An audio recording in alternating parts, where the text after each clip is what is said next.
రేపు సాయంత్రం మహబూబాబాద్ పట్టణంలో ఎంఆర్ఓ సెంటర్లో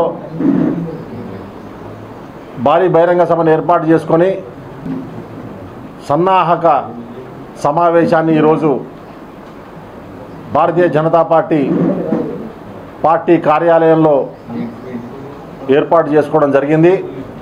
మోడీ గారు మరొక్కసారి ప్రధాని కావాలనే ఉద్దేశంతో మోడీ గారి యొక్క ప్రధానమంత్రి నాయకత్వంలో కేంద్ర ప్రభుత్వం అనేక విజయాలను సంక్షేమ బాటలో గత 10 సంవత్సరాలుగా కేంద్ర ప్రభుత్వం పనిచేసిన అంశాలన్నీ కూడా ప్రస్తావించేటందుకోసం ముఖ్యంగా చరిత్రాత్మకమైన నిర్ణయాలు 370 ఆర్టికల్ రద్దయితేనేమి 500 సంవత్సరాలుగా మరి రాముని యొక్క దేవాలయాన్ని పునఃప్రతిష్ఠ చేసుకునే అంశాలలోనైతేనేమి మహిళా బిల్లు అయితేనేమి మరి దేశం ప్రపంచంలోనే ఆర్థికంగా 11వ స్థానం నుండి మరి ఈరోజు 3వ స్థానంలోకి ఎదిగిన విషయం అయితేనేమి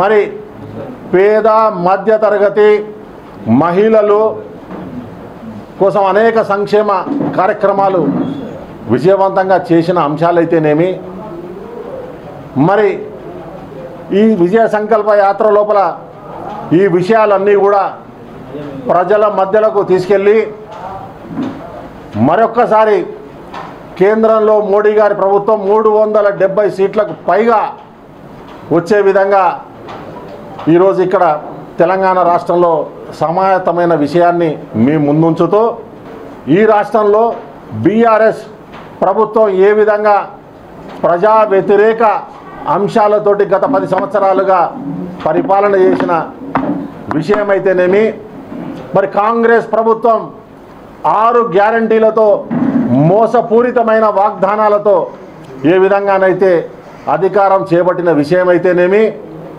మేము గతంలోనే ప్రస్తావించడం జరిగింది.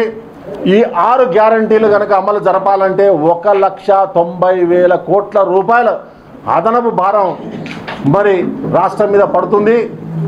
ఇవి ఏ విధంగా వారు సమకూరుస్తారనే విషయాన్ని కూడా ఎన్నికల ముందు కూడా చెప్పడం జరిగింది. ఈ రోజు వరకు కూడా గ్యారంటీలో మాట్లాడుతూ ఉన్నారు కానీ వారు అమలు పరిచే విషయం లోపల ఎక్కడ కూడా చిత్తశుద్ధితోటి ముందుకు పోవడం లేదు ఈ కాంగ్రెస్ ప్రభుత్వం అనే మాట.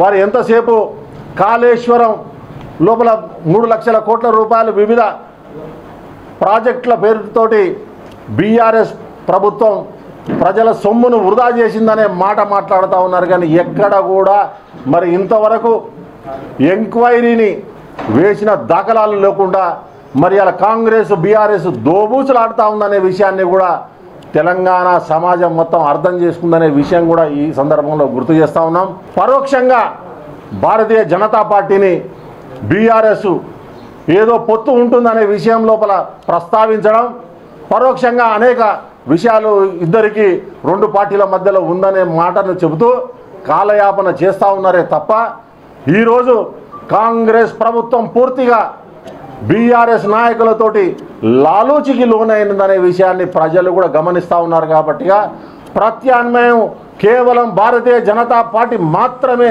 ప్రజలకు అన్ని వర్గాల వారికి మరి అన్ని వర్గాల సంక్షేమం కోసం పూనుకుంటుందనే విషయాన్ని ప్రజలు అర్థం చేసుకున్నారు. కాబట్టిగా ఖచ్చితంగా రాబోయే పార్లమెంట్ ఎన్నికల లోపల మెజారిటీ స్థానాలు మేము గెలుపొందే విధంగా కూడా ఇలా భారతీయ జనతా పార్టీ కోసం మోడీ గారి నాయకత్వం కోసం దేశం చూస్తూ ఉంది. అదేవిధంగా తెలంగాణ రాష్ట్రం కూడా ప్రజలు కూడా అర్థం చేసుకున్నారు. కాబట్టిగా భారతీయ జనతా పార్టీయే విజయవంతంగా ఎన్నికల లోపల విజయ డంకా మోగిస్తుందనే విశ్వాసం మేము ముందుంచుతూ